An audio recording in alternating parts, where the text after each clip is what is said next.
आज हम बात करने वाले हैं उस मशीन की जिसे इंसानी इतिहास का सबसे बड़ा और सबसे महंगा वैज्ञानिक प्रयोग कहा जाता है। यह है लार्ज हैड्रॉन कोलाइडर, यानी कणों को टकराने वाली दुनिया की सबसे विशाल मशीन। क्या है ये मशीन? जरा सोचिए, एक ऐसी सुरंग जो 27 किलोमीटर लंबी है, जमीन के नीचे गहरी खुदाई करके बनाई गई और जिसके चारों तरफ सुपरकंडक्टर मैग्नेट लगे हैं। इसका बजट पूरे 9 अरब डॉलर यानी लगभग 75,000 करोड़ रुपए।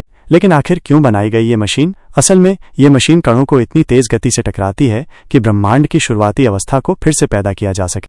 वैज्ञानिकों का मानना है कि जब बिग बैंग हुआ था तो कुछ ही सेकंड्स में सब कुछ बना, माइनस तारे, ग्रह और यहाँ तक कि हम और आप। तो सवाल उठता है, माइनस अगर उस समय क्या हुआ था ये पता चल जाए तो क्या इंसान खुद ईश्वर जैसी ताकत पालेगा?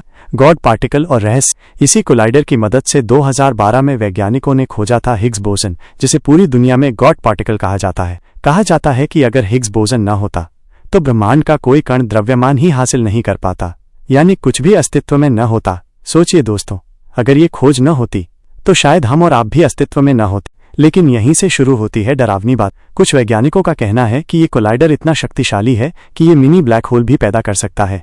अगर ऐसा हुआ तो क्या वो ब्लैक होल धरती को निगल जाएगा? क्या ये मशीन हमारी सभ्यता को खत्म करने की शुरुआत बन सकती है? दूसरी तरफ कई वैज्ञानिक कहते हैं कि डरने की जरूरत नहीं है, क्योंकि ये सब नियंत्रित वातावरण में होता है। लेकिन जब भी इंसान ईश्वर की ताकत छूने की कोशिश करता है तो खतरा भी उतना ही बड़ा होता है। तो सवाल ये है, माइनस क्या ये विज्ञान का सबसे बड़ा चमत्कार है या फिर एक ऐसी घड़ी जो इंसानियत के भविष्य का टाइमर सेट कर रही है? दोस्तों, रहस्य अभी भी बाकी और आने वाले समय में ये मशीन हमें ऐसे राज बताएगी जिनके बारे में हमने कभी सोचा भी नहीं था। ऐसे ही हैरान कर देने वाले फैक्ट्स और साइंस के गहरे राज जानने के लिए जुड़े रहिए आपके अपने चैनल -Fact 99 के साथ।